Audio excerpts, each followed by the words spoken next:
Hello, everyone. Welcome to our Parent Live session for K-State this evening. Thank you so much for joining us. We are very excited to have you live with some of our campus leaders here at K-State to give you some updates about what's happening on campus and what we plan to do this fall as we welcome incoming students and returning students back to campus.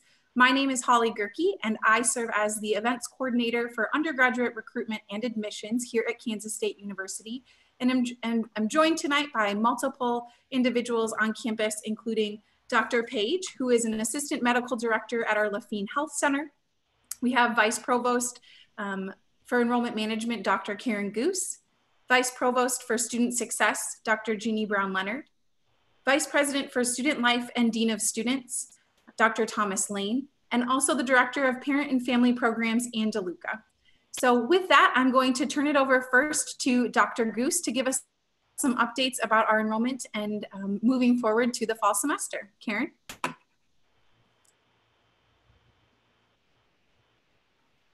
Good, thank you, Holly. I'll try that again. My name is Karen Goose, and I serve as the Vice Provost for Enrollment Management. Enrollment Management's role at the university is to provide essential programs and services to support recruitment, transition, and enrollment at the university. Departments within enrollment management are going to include recruitment and admissions, student financial assistance, and the registrar's office. It's important to us that we provide a student-centered approach to helping students successfully navigate the enrollment processes, focusing in on student support, student access at the university. While we're preparing for fall of 2020 has presented many challenges, I'm really thankful for the collaboration of our campus colleagues who've helped develop a creative and thoughtful solution to welcoming back students to campus. And I want to thank everyone here tonight for being patient as we continue to finalize the details of our plans and ensuring the health and safety of our campus community. We are very, very excited to get back to campus and to welcome all of our new K-Staters to the family. I want to thank you first for your participation in the discussion tonight, and I really look forward to the conversation and seeing you on campus in the fall. Karen, thank you so much. As we continue through this evening, please feel free to use the chat function that is underneath the live video, as we want to gather all of those questions that you do have and make sure that we're answering the best that we can. I'm now going to turn it over to Dr. Brown-Leonard, our Vice Provost for Student Success. So I feel like I'm a new student at K-State. I arrived in January, and I am in love with my new campus community. Whether you are new to K-State or a veteran, the purple spirit is powerful, welcoming, and infused with the right balance of challenge and support. I'm Jeannie Brown-Leonard, and I serve as Vice Provost for Student Success. My role is new, and it emerged from an intentional process of research and reflection to help make K-State more student-centered and efficient. And I have the privilege of linking and aligning our efforts to challenge and support our students. The goal is graduation, but not just graduation. The journey matters. There's so much learning going on. Let me highlight just the range of opportunities that are housed in student success and share a few of our priorities going forward. So student success is a unit that encompasses a great mix of challenge and support resources. For enrichment, our students might connect with our honors program or the Office of Undergraduate Research and Creative Inquiry, or engage with K-State First, our comprehensive first-year experience program.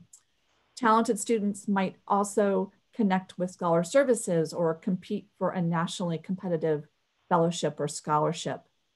Good students might want to get better, and struggling students might want to get more traction in their studies by connecting with our tutoring center or by connecting with an academic coach.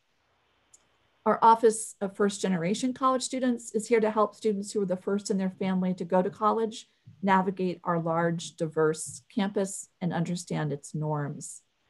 We support TRIO programs, a federal grant-funded set of initiatives that includes things like Upward Bound or educational supportive services and McNair Scholars. These resources are critical, right? They help underrepresented students in higher education move into and through K-State. In addition, student success is taking the lead in trying to ensure academic advising excellence across the university. And we're also home to a robust pre-law advising and exploration resource. Finally, members of our team help to provide testing services and provide access and support to girls and women who are interested in science, technology, math, and engineering, or what we call the STEM fields. Importantly, all of these areas collaborate regularly with our academic colleges, within the enrollment teams, and with our student life colleagues to imagine a holistic set of supports to support our students. Please know, we want your student to find their purpose, to set goals, to meet those goals. And in other words, we want students to succeed. And we want to help students define success for themselves in this process. My job is to facilitate that accomplishment, to reduce institutional barriers to that success, and to promote student success regardless of whom students know, what experience they bring to K-State, and which identities they embody. So at K-State, everybody matters. It's so important to us. And I would argue student success work is social justice work. So as we embark on the fall 2020 semester, it's really important that you know we will do our best to meet students where they are and to guide them through to a successful semester. I'm so looking forward to this conversation, to hearing your thoughts, to answering your questions, and to learning from your perspectives. So thank you so much. Awesome, thank you, Jeannie. We've started getting some questions in the chat, so we're excited to get to those here soon. I'm going to now turn it over to Dr. Thomas Lane to talk a little bit about some updates in his area. Thank you, Holly. Good evening, Wildcat families. My name is Thomas Lane, and I serve as Vice President for Student Life and Dean of Students. My role at K-State is to foster an environment where students know they belong, that they matter, that they enjoy a healthy sense of well-being, and that they have a high-quality student experience. So the 17 departments that make up student life include places where a sense of K-State community is built, such as housing and dining, the student union, diversity and multicultural student affairs. It includes programs and resources for personal and career well-being, such as counseling services, the Lafine Health Center, recreational services, Wildcat Financial, and the Career Center. And our division is also home to several student support resources, such as the Office of Student Life, the CATS Covered Food Pantry, and our parent and family programming. Throughout my 27 years of working in a university setting, I can confidently say that 2020 thus far has been a year like no other. As you can imagine, COVID-19 has significantly impacted all of our student life areas. Since March, K-State and the Division of Student Life has responded to the pandemic through innovation, problem solving, teamwork. We're well on our way, I think, for preparing for the upcoming academic year and welcoming students back to campus. And so as we begin today's visit, I want to thank you for being patient with us as we continue to work through the challenges in helping preserve the health and safety of our university community. And so while the upcoming semester might be different than past fall semesters, what hasn't changed is our excitement to have students back on campus and our dedication to providing a high quality student experience at K-State. So thank you for participating today, and I look forward to the conversation.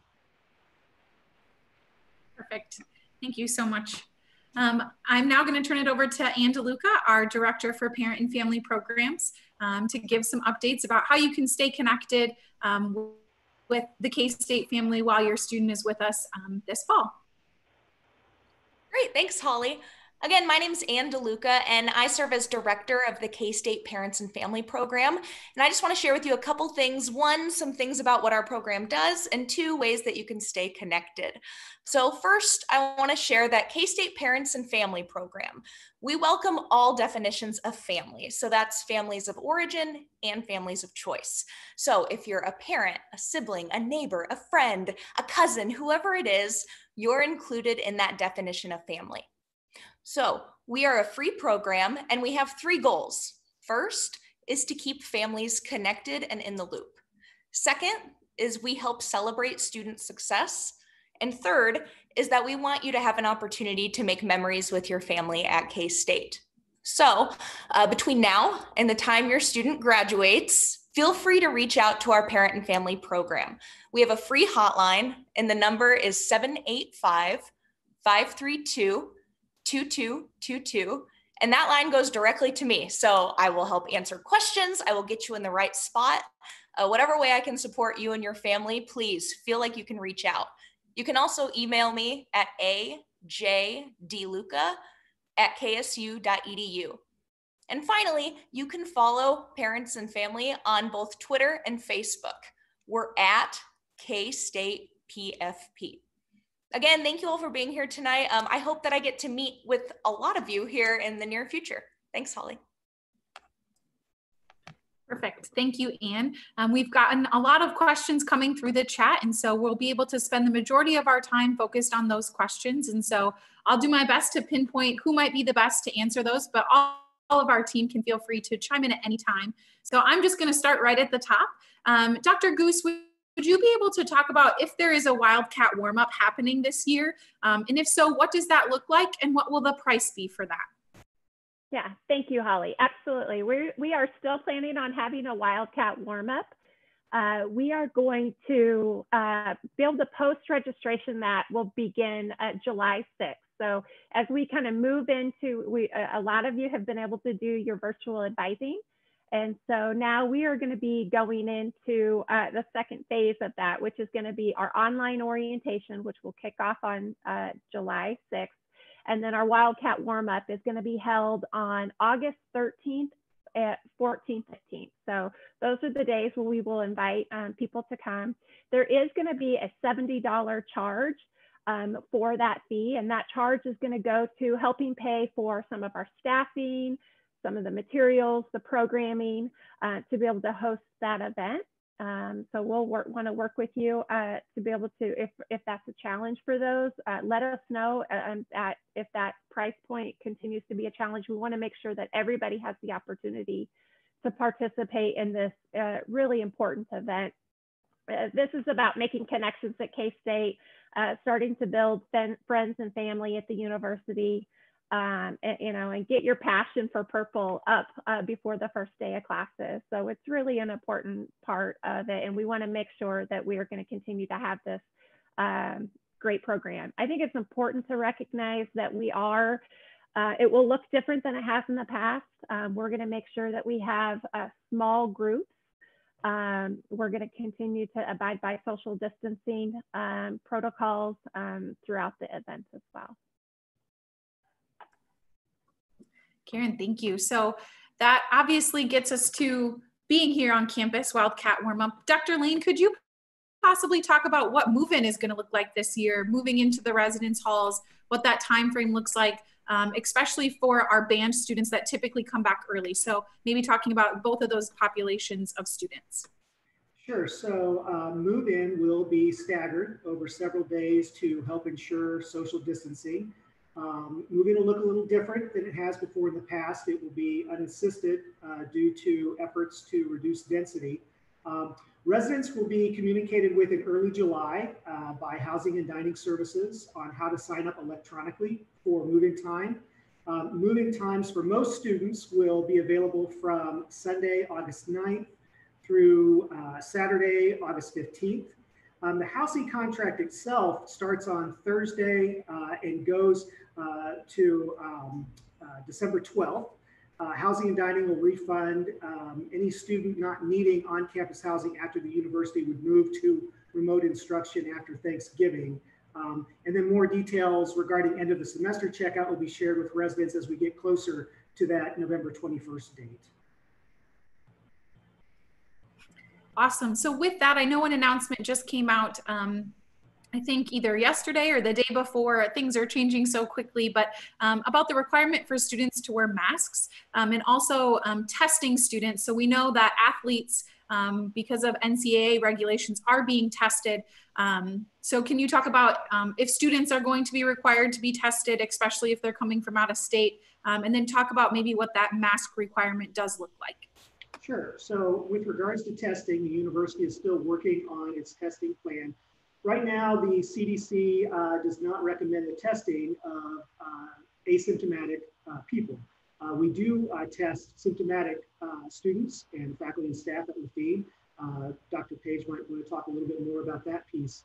But in regards to right now, testing is currently for symptomatic people. We continue to monitor the CDC guidance on that. There may also be additional state guidance from KDHE, the Kansas Department of Health and Environment, that may come forward as well. And so we watch that on a daily basis to see if we need to adjust our planning process. Today, we were announced that mask. And so I've got my K-State mask ready to go here. You'll see me in this quite often. And we are requiring masks. And we're doing that really, when you think about K-State, the one word that often comes to mind is family. K-State family. And K-State family members watch out for each other. And that's what wearing a mask does. It's not necessarily to protect yourself, it's really to help protect others, to mitigate disease spread. And so we're requiring masks to be in all indoor spaces. That will include classrooms, that will include our dining centers, that will include our common areas within our residence halls. And then anytime that we can't socially distance, in other words, stay 6 foot apart from someone when we're outside or in mass gathering events. So yes, masks will be required, but I have every full faith and confidence that it'll be a small inconvenience, but it'll have great benefit for us as we try to preserve the health and safety of our campus community. Awesome, thank you. Dr. Brown-Leonard, a question came through specifically about instructors wearing masks and what being in the classroom might look like this fall with your instructor wearing masks versus wearing a shield so you can have that interaction. Can you talk about maybe what that would look like this fall? Jeannie, I think you're muted. See, you gotta keep me honest here. Better? The faculty do want to be heard in the classroom. So yes, hopefully they will not be muted as they engage both in person and through technology. We actually had a faculty member conduct an experiment to find out what was the best shield or face covering for instruction in terms of being understood and being able to be received and you know, be expressive in the classroom. And a shield surfaced as the most desirable from a audience member's point of view. So again, our faculty need to create that distance with their class and or wear a mask as well to protect others. It can be a messy job speaking in front of a class. So that's that we're going to be mindful as we create the spaces in the classrooms to make sure that students are safe in that space. So yes, faculty will be wearing some kind of a face covering. If they need to have their face visible for some reason, they will make sure they're fully 6 feet or more away from students, and likely will be adopting shields with a clear covering more often than the fancy K-State mask that Dr. Lane just showed us. So yes, faculty are paying close attention to these requirements as well. Perfect, thank you so much. This one I think could maybe be a double team between Dr. Lane and Dr. Brown-Leonard. If a student does, in fact, catch COVID-19, how will professors and other individuals work with those students to make sure that they're staying up with their coursework until they're well again?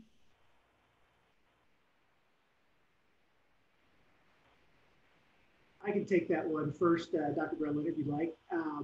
So one of the first things I would recommend a student do is to contact our Office of Student Life and make sure that they are able to visit with a dean at the Office of Student Life who can assist them in connecting with faculty if they're having difficulty connecting with faculty while they're ill. I think that our faculty are going to be exhibiting tremendous amount of grace in terms of working with students who are struggling with any kind of COVID-19 related concerns. But that would be my first piece of advice, would be to make sure that they're connected to connect first with their faculty members and let them know what's occurring with them, and then reach out to the Office of Student Life so that they can have an additional advocate for them. I would just add that flexibility will be a prevailing theme for the semester, being flexible with the changing landscape, with changing health conditions. We are working on leveraging technology in a meaningful way too, to improve the systems for notification so that we have some verification and authorization and faculty can have confidence in the messages that students are in need of some accommodation based on those health concerns. So we will work really hard to make sure students are not inconvenienced and are able to continue to learn and grow and have accommodations made in the classroom. Wonderful. I know we don't have anyone specifically from athletics on this call, but maybe you have some tidbits of information. There are a few different things kind of coming across. One, will there be athletic events? Two, what might that look like if we're social distancing? And if you do have any information, and if not, we can definitely follow up afterwards, is if students have purchased their tickets, what that might look like to potentially get a refund if they decide not to have athletic events. Is there anyone that would be willing to speak to that?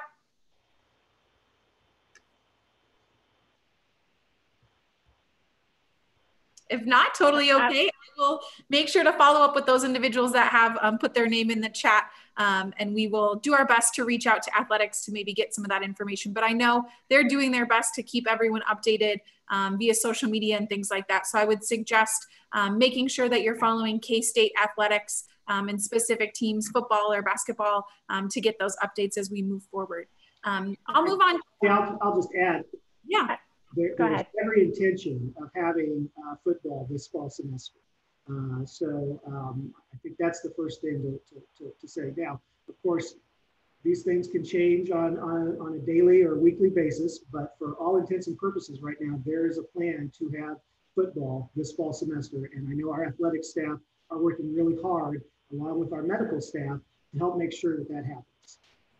Yeah, I was going to say, to echo that, Holly, that the plan, like Dr. Lane said, is definitely to proceed with athletics.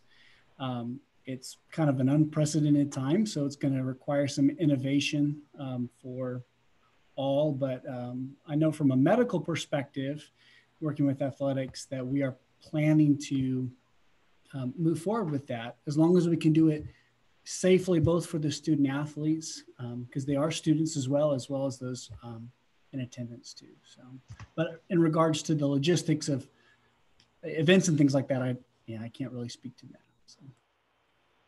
Oh, perfect. Thanks for filling in. Karen, did you have something to add?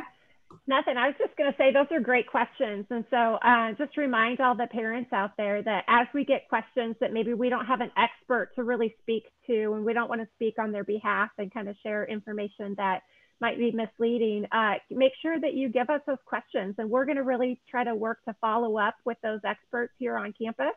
Again, I talked about, right, the collaboration that we have on campus. So we'll try to get you those answers so that we can respond as knowledgeably as we can in the moment that we know it. So I appreciate that. Perfect. And we have an individual asking about Family Day this fall. What events and activities are you looking to plan, thinking about social distancing and Andy, you want to take this one? Yeah, and then you can follow up. I've been so excited about our upcoming 92nd Family Day. This will be my first year hosting, and again, I'm just elated. So what I'll share is that we have great in-person things planned. We also have some great digital things planned. And so currently we don't have any registrations opened, and we have yet to officially announce what that 92nd Family Day will look like. So I guess what I'll say is to be announced. We'll be putting things out over Facebook, Twitter, and through our parent and family newsletter. And so right now we have not announced it yet. Dr. Lane, do you have any follow-up with that? No, but I think it highlights exactly the work that's being done this summer as we think about our major events, as we think about those traditions that we have at K-State that are really important to creating a high quality campus experience. We're also thinking about, okay, if we're not able to do that in a large group setting, how do we break those up into smaller events that do allow for the mass gathering restrictions that we have? How do we incorporate virtual components to an event? And so we may see some events that are hybrid in nature, but all of the folks that are responsible for our major events are going through this process right now of doing parallel planning. One, hoping that we can have the traditional kinds of events that bring people together. But if we can't do it in the mass gathering, and adhere to mass gathering restrictions, then we're going to figure out ways to still keep those connections strong and have meaningful events that add richness to the K-State experience.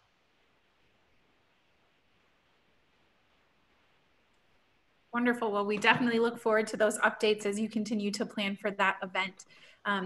Dr. Page, we have someone asking a little bit about what will Lafine look like in the fall, knowing that they currently are doing COVID testing, but will most services be available? Can you talk about how students can utilize Lafine come this fall? Yeah, that's a great question. I think, with something that's kind of unprecedented, we really have to be cautious here, just when regards to respiratory illness, because respiratory illnesses are very common in a college population. And so there are a few things that will be unique and slightly different from years previous. In particular, we have one specific area just for essentially respiratory illness, because just due to the impact of COVID-19 on communities and infrastructure and things like that, we need to be cautious. And so we are going to exercise a lot of caution just with our student body and our students that are here at K-State. So there will be a few things that look differently, but we do plan to have all of our services be available as of right now. So the major differences, though, will be we do have a whole separate wing just within Lafine currently for that. So we trying to block that off from the rest of the clinic to really limit what we call the footprint within our office. And that's really for the protection of our staff as well as other students who are visiting for other things like well checkups or other conditions that require chronic maintenance. And so we do want to still service all those things because those are all still extremely important, while at the same time protecting those, especially those who are vulnerable. So as of right now, we'll continue with that. We'll continue with testing. We're continuing to look for newer, more accurate, quicker ways for rapid diagnosis, because with something like this that spreads so quickly, early identification, early isolation, early quarantine, and ultimately education. Education is one of the biggest pieces from a public health standpoint, as well as just how we're going to keep our campus safe. Wonderful. Thank you so much for those updates. We have multiple questions coming through the chat looking at fraternity and sorority life. So I can kick this to Dr. Lane first. But what guidance is being provided to fraternities and sororities about their move-in processes, if you do know information about that? So Jordan Coker and I, who is the director of fraternity and sorority life, actually visited this afternoon to talk about this very issue. And of course, our fraternities and sororities are independent student organizations at K-State, but we can help in terms of a facilitated role in conversations with our fraternities and sororities, with Riley County Health Department. And so all of the fraternities and sororities are submitting operational plans to Jordan. And then once those are received, I know that there's going to be conversations about how they might handle isolation or quarantine with regards to Riley County Health Department. And so we'll look forward to those conversations happening. Perfect. You kind of led into my next question. So not only for students that live on campus, but potentially students that live off campus, what will the procedures be for quarantining? Are there spaces for students to quarantine on campus, both living in and out of the residence halls? And then with that, how do they get things, right? How do they get meals or medication and things like that delivered to the space that they're quarantining in?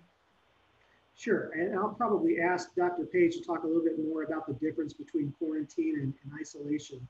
But we do have about 5% of our residence hall rooms reserved for quarantine and isolation for on-campus students. And so that's about 112 beds that are available in Van Zyl and also in Building L of Jardine that we've set aside for the purpose of quarantine and isolation. For our off-campus students, they would work in consultation with Lafine and with Riley County Health Department in terms of their needs for quarantine and isolation. For many of our students, they'll have a department which they'll be able to quarantine or isolate themselves in. If they're unable to do that at their own apartment, Riley County is also working on an alternative care unit for the purpose of isolation or quarantine. And then both our residential students and our off-campus students have always the option to return back to their home community based upon conversation that they would want to have with Riley County Health Department in regards to that move. Dr. Page, anything you'd add to that? Yeah, so I think the main difference between the two, even though they sound very similar, is a quarantine process is typically when there's a potential exposure in asymptomatic individuals. And so we use that time frame of about 2 weeks to have them separate themselves as best they can. They can still do essential things, go to the grocery store, pick up medicines, things of that nature, while trying to maintain social distancing, mask, hand hygiene, general practices like that. And the reason why we do that is it looks like individuals, majority of them, if they're to develop symptoms from COVID-19, it's going to be usually around 4 to 5 days after exposure. However, you can still develop symptoms day 10, day 11, day 12. And so we know that a majority of folks, more than 95% of those will develop symptoms within that 2-week time frame. So by that, we're going to have them, quarantine to limit their exposures and watch for symptoms. And that's something that, if anything did pop up, that they would be more than happy. We would love to have that conversation with them at Lafine to give them guidance on what to do next. Whereas an isolation is different. That is typically a symptomatic individual or also a lab test confirmed positive. And the reason why we give and that's a little bit different time frame, but as of right now, we're being a little bit more cautious and using days of 10 days. So we do what's called a 10 and 3 rule. So a minimum of 10 days from the onset of symptoms, with the last 3 days, you have to be afebrile or without a fever. And I tell students all the time, you can't be cheating and taking Tylenol, ibuprofen and being fine. So it needs to be fever-free without Tylenol and ibuprofen. And we believe that the risk of transmission, especially after you get after about day 8 or so, starts to drop off quite significantly. And so they may sound very similar, but there are different reasons and different recommendations based upon if it's a quarantine versus an isolation. Hopefully that helps. Holly, if I could add one more item in regards to isolation and quarantine. One of the things that I would encourage, especially our out-of-state students and families, to pay attention to is the KDHE guidance in terms of travel and exposure-related isolation and quarantine. So right now, that website, which you can find on the KDHE website, Kansas Department of Health and Environment, they're listing 4 states currently right now that if you are traveling to Kansas from one of those states, that you'll be required to do a 14-day quarantine. So those states right now are Alabama, Arizona, Arkansas, and Maryland. It also includes if you've been on a cruise ship or a river cruise, or if you've traveled internationally. And so right now, those are the criteria for the 14-day isolation for folks traveling from out of state into Kansas or internationally into Kansas. That list was updated on June 17th. They'll be doing another review and potentially a change to that list on July 1st. So it's really important, I think, to take a look at the KDHE website in regards to how that list might alter, either shrink or grow on July 1st. Awesome, good information to have, and we can definitely post that website in the chat for those that are listening as well, so they can check that out. Kind kind of moving back to our academic side of the house, Dr. Brown-Leonard, people are wondering what classes are going to look like this fall. How do you plan to have a mix of in-person or online courses? What would labs look like? Things like that. So what is being done to make sure that all of those pieces are put into place? That is the $64,000 question. It is emerging, but let me share with you some of the ideas that are being considered. Right now, our registrar's team has worked really hard to identify room capacities. What's the capacity going to look like if we are maintaining that physical distance of 6 feet between people? What does that mean for ventilation, for the types of furniture that are in the room? So how many people could we accommodate safely in each of these spaces where we usually convene in person? With that information, we can begin to imagine, and we're giving a lot of autonomy to faculty and the departments to think through what that might look like for their students and for their courses. We will fully expect there to be some kind of rotation in these classes. For example, if it's a classroom that accommodates 40 students, but there are 100 people in the class, creating some capacity so that part of the students in that class are in person one time during the week, perhaps, and another set are in person another time during the week or in an alternate week. Almost every course will have some kind of an online component to allow people to continue learning, even if they are in quarantine or isolation. We certainly have faculty who are in vulnerable groups, and they too need to figure out ways to keep themselves safe, and will be very inventive in that space. There will be, I expect, a range of creative solutions that will emerge from this planning. The good news is we have some time to plan. The bad news is we still don't have it all figured out. So bear with us as we work through the nuances of what the classes look like. Practical, hands-on work, we're going to try to figure out ways to keep that going in a meaningful way, again, while protecting the health and safety of our community, and being creative about how we imagine the post-fall break experiences, right? The traditional final exams will likely occur in some courses, and there'll be different kinds of assessments in other courses. I really want to point students and families to the course syllabi. So each course will have a syllabus that will outline the requirements of the course and how it's going to be conducted. There may be some mid-semester adjustments required. That happens in any semester, quite honestly. So we encourage folks to look at those documents carefully and ask questions, especially about what's going to be happening post-fall break. But again, our faculty is very creative. I am wildly impressed with the way in which they're approaching these challenges and problems with ingenuity and innovation and possibilities. So we are doing some very practical things to give them the tools that will allow them to move forward to imagine what these courses will look like. So stay tuned on the specifics, but know it's a work in progress. Yeah.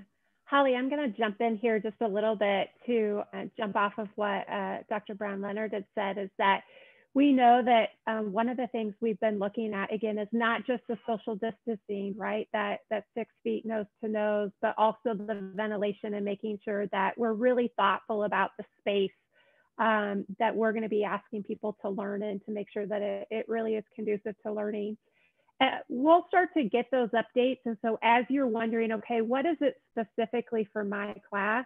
We're going to be updating with some notes into cases so that you can run your class schedule, and you'll see those notations about your class specifically around mid-July. So if you're wondering, okay, what is this really going to look like just in general, you can start to look for that on an individual class schedule basis into cases, and you can start to see that. So we'll hope to get that, but there's a really good team that's been very thoughtful about the space and making sure that we're providing everything that's going to be really conducive to student learning in there. Wonderful, thank you. And Dr. Lane, you talked a little bit about what move-in is going to look like throughout that week before classes, or potentially having to quarantine if you're coming from a specific state. But some people are asking what that housing process is looking like. Some of them have been informed they have to pick a new space. Can you talk through maybe what that process looks like? Or if people are in a suite setting, do they have to choose a new roommate and those types of things? Sure. So in order to reduce density, especially in our traditional residence halls, we're trying to maintain a 4-to-1 fixture to student to bathroom fixture ratio. And so that really ended up resulting in the reassignment of about 1,200 students. One of the things that we heard loud and clear was that students still wanted to have the option of having a roommate. And for us to do that, we really needed to spread out the residence hall population across all of our buildings that we have available. And so that impacted about 1,200 students. Housing and Dining Services has communicated with those impacted students, and those who have been impacted in regards to needing to change a room, they'll have the opportunity to go through a re-reservation process. That's actually occurring this week. It's Wednesday, Thursday, and Friday of this week. And so you've received an email from Housing and Dining Services explaining that process if you are a student that's been impacted by that shift. And so I would encourage you to Wednesday, Thursday, and Friday to go in and re-reserve your room. Awesome. Can you talk maybe about what the dining processes are going to look like? Typically, Kramer and Derby are closed on certain days, and now knowing that students might be living in the Strong community, where's everyone going to eat, and what is that going to look like this fall? So right now, we currently plan on having Kramer and Derby both open. Of course, Derby is under construction, so we're working with a smaller footprint with Derby, at least until the end of the fall semester, when we'll have the entire Derby Dining Center back online. We'll have 2 meal plans offered, a 14 meal plan and a 20 meal plan. The first meal that's part of the dining contract will be on Monday, August 10th. Face coverings again will be required in all of our dining centers and in the residence hall common areas. There'll likely be staggered seating for meal times as when we're able to safely seat students in the dining centers. There'll likely be staggered meal times so that we're able to get people in at the right amount of social distancing. Students will have a number of pop-up meal options to choose from across campus, in addition to a number of retail areas where they would be able to use their meal plan. And so that's pretty much right now what the dining plan will look like. Perfect. Thanks so much. I know food is very important, so I'm glad that we were able to take care of a lot of the questions that were coming through there. I personally know no official announcement has been made regarding the spring semester, but what are your thoughts, or what information can you share about what spring semester could look like? Are we going to come back on time? Those types of things. And anyone can answer that question. I'll start first. We have not done a lot of planning with regards to spring semester and I know that there are other institutions that have done so, but right now we've learned as part of this pandemic that things can change so rapidly. And so we're really holding off taking a close look at spring semester until we feel like we've got good information about making concrete plans that we can share with the K-State community. I think that's done us well, I think, for the fall semester. I feel very good about the planning process that we're in. And so we'll make sure to put out information with regards to spring semester going forward. But we're going to take a little time to think about what's the best way for us to operate based upon the information that we know at that time.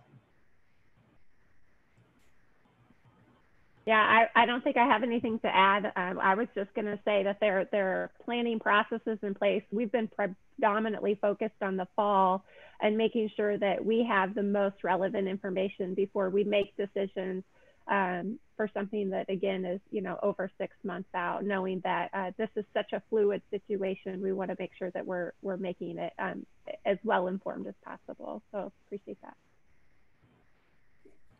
Dr. Goose, kind of bringing it back to you, how will scholarships be applied, and when will the remaining balance be able to be made in payments for students that are planning to come this fall? And then, yeah, that's kind of where that one ends. So thanks.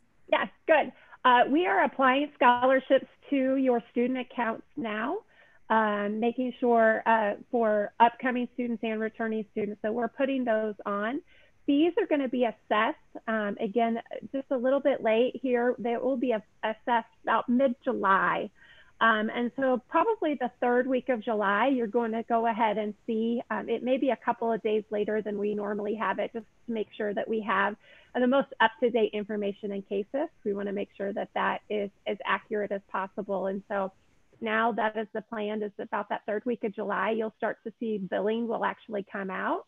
And even though we moved up, we did move up the first day of classes, we've remained that first bill will not be due until the 24th, which was our original first day of classes.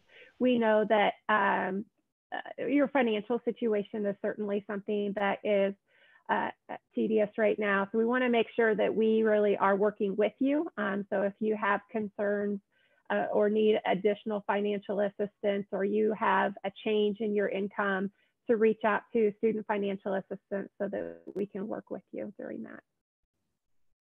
Perfect. Thank you, Karen.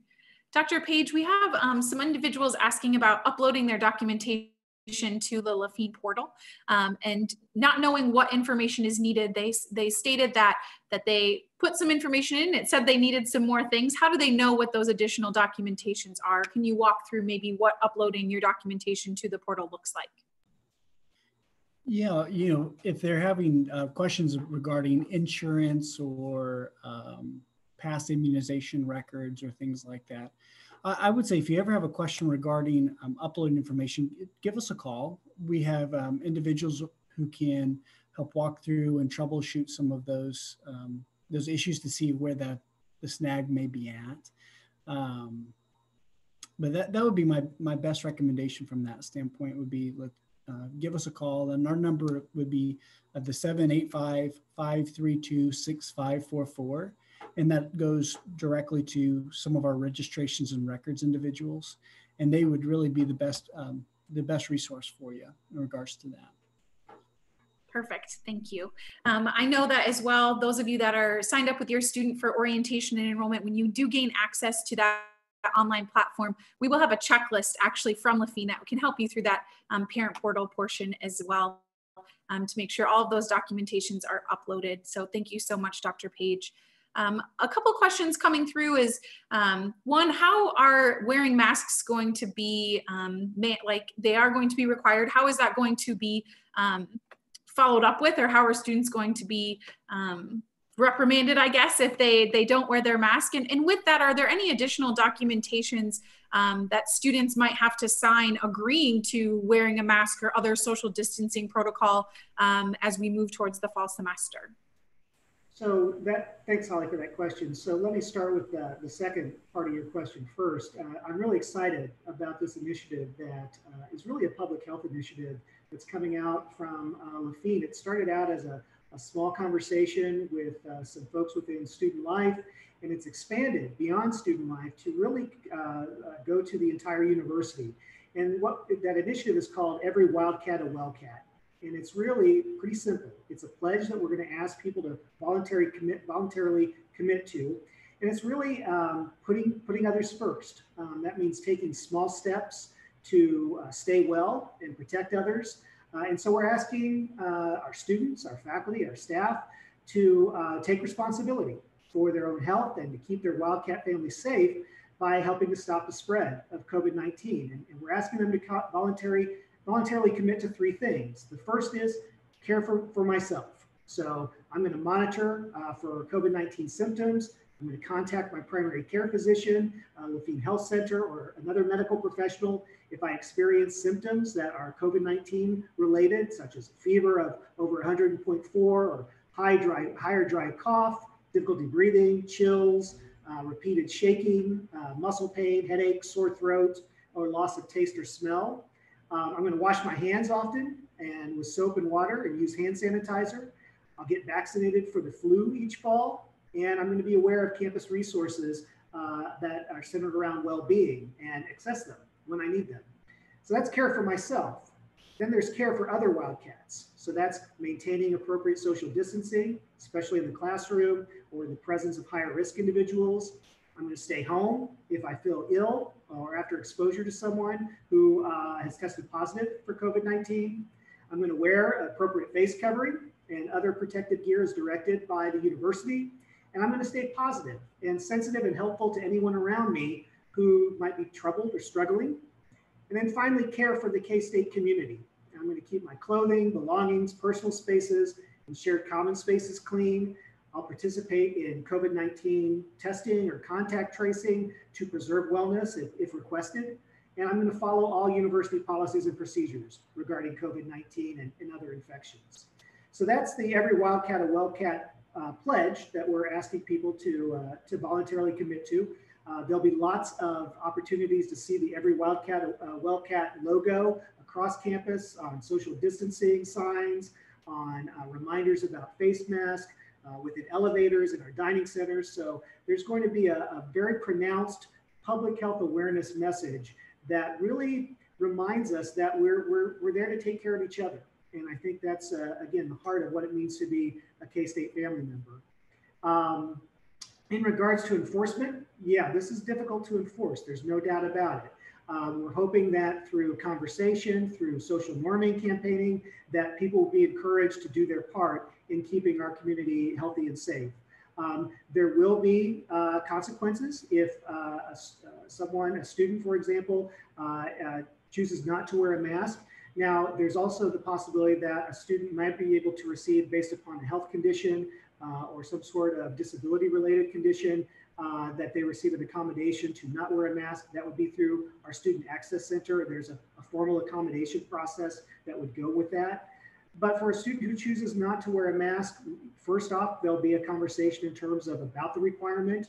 There'll probably likely be a letter that will come to them from the Office of Student Life reminding them about the policy.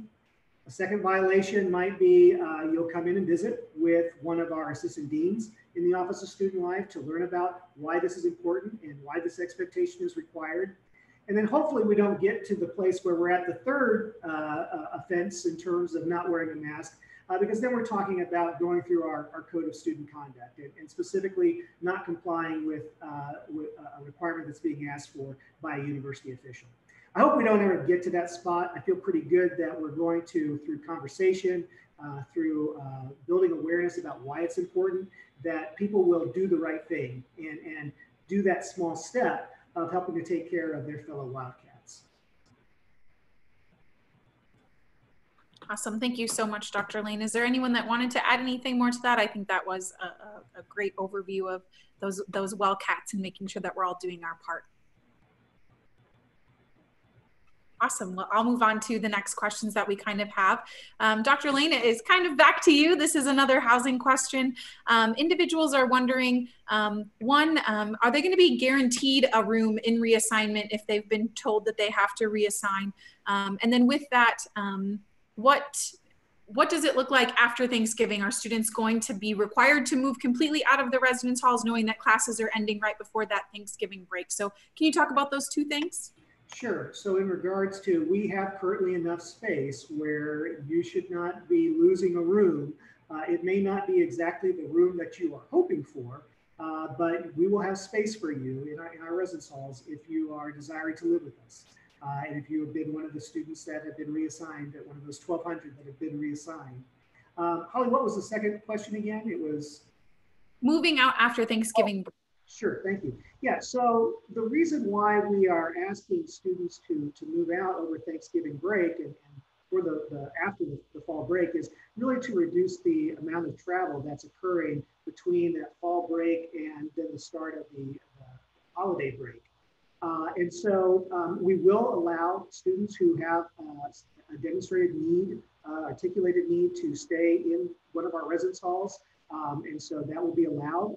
They'll work with our housing and dining office to indicate that that's their desire. And again, if they are moving back home and are going to stay back at home for the remainder of that fall semester, we will refund the amount of dollars on their contract for those prorated unused days. But the contract actually goes until December 12th. And again, we will be very accommodating for students who are needing to stay within our residence halls. Maybe it's perhaps they have internet needs, or they may have a family member at home that might be in a high risk category. Whatever those needs are, we'll work through them in housing and dining. Perfect. Thank you so much. Dr. Brown-Leonard, you've talked about all of the great resources we have when you're looking at student success. Will tutoring and that academic coaching, are they planning to do that in person, online? What does that look like for the fall? Excellent. Yes, both. We want to make sure that our faculty and staff are well protected, as well as our students. So we're giving our teams a lot of flexibility in setting some parameters around the ways in which they'll engage with our students. We have just now worked on what we call our reawakening plans, and we expect there to be a combination of resources available. So for a student who really wants to connect one-on-one, we'll try to provide that service in that one-on-one space. But we also know that, that we may have to pivot at any time, and we are pretty experienced now in providing those services through a tech-mediated platform. So students should always ask for help. They should always reach out, because that we find is the biggest barrier. The resources exist, but the accessing those resources, there's sometimes limitations or hesitations to ask the questions. So absolutely encourage your students to reach out, and we will find a pathway that makes sense given the conditions in the moment, and likely there will be both choices available. Perfect. Thank you so much. Looking at where we're sitting with some of our questions, knowing that we have a couple minutes left, Dr. Goose, this might be for our upper level classmen, but do you know what graduation looks like this year? We know that the dates have been changed, but what do those commencement ceremonies, do you have any updates that you could provide about that? Yeah, that's a great question. And I might take it back to you. But we have a committee that's going to be working on making sure that we are hosting a commencement ceremony. We want to include and invite everybody back to campus who was not able to participate in the spring graduations, as well as those who will be graduating in December. And we're going to be hosting that again on those November dates. Again, we're going to have to be mindful of some social distancing. So we will be live streaming those, but we are going to invite some family and friends to participate. We may not be able to host every single member to make sure that we can accommodate within the space with those large groups. But so we'll have more details soon as we finalize those commencement planning plans. Thanks. Perfect. Thank you. Dr. Lane, can you talk about what student employment might look like this fall? Is that still an opportunity for students that want to get a job on campus? Yes, I anticipate that there'll be a number of student employment opportunities. That's a really important part of the student experience. What I would encourage students to do is keep an eye out on the Career Center's Handshake site, where many of our jobs, our campus positions are listed. And those will start popping up more and more as the summer continues to go on and departments start assessing what their needs are for student employment. Awesome. Thank you so much. Making sure that we're staying cognizant of everyone's evening and making sure we have enough time. I know there are some questions that we weren't able to address specifically, but we will do our best to follow up with you either individually or work to get these questions answered on a broad scale, whether that's through our social media or via email out to students and parents. Just as a few updates, this session is being recorded and will be posted live as soon as we close out tonight. So if you want to come back and view this again, you definitely can do so. And again, we'll be following up with the questions that you have posted here this evening. And as new updates are given via the CDC or the university. We'll make sure to keep you updated as we move towards the fall semester. For those of our incoming students, we do have 2 more orientation and enrollment days scheduled for July 10th and August 7th. So if you have yet to meet with your academic advisor and enroll in your, so please feel free to do that. I know some information is going in the chat on how to take care of that, but we want to make sure that you're all set up for this fall semester, enrolling with your advisor, and then obviously doing our online orientation as well. And we'd love to see as many students as possible come to our Wildcat Warmth experience that Dr. Goose talked about in August. So as we close out tonight, thank you so much for all of the great questions. We'll do our best to follow up with those of you that we might not have been able to specifically answer to, but I'm going to turn it back over quickly to Ann DeLuca to talk just a little bit more about parent and family programs and how you can. Great, thank you, Holly. I won't take up too much time. I just want to remind you that if you came up with some questions tonight, feel free to reach out via our parent and family hotline. Again, the number is 785-532-2222. Again, I really appreciate all of your time tonight, and reach out. And again, I look forward to meeting some of you in the future on campus. Thank you, Holly. Thanks so much, Ann, and thank you so much to our families, whether you're a current K-State family or a future family coming to us this fall. We look forward to, like Ann said, meeting you in person and answering questions as they come in. Thanks so much and have a great night. Great, thank you.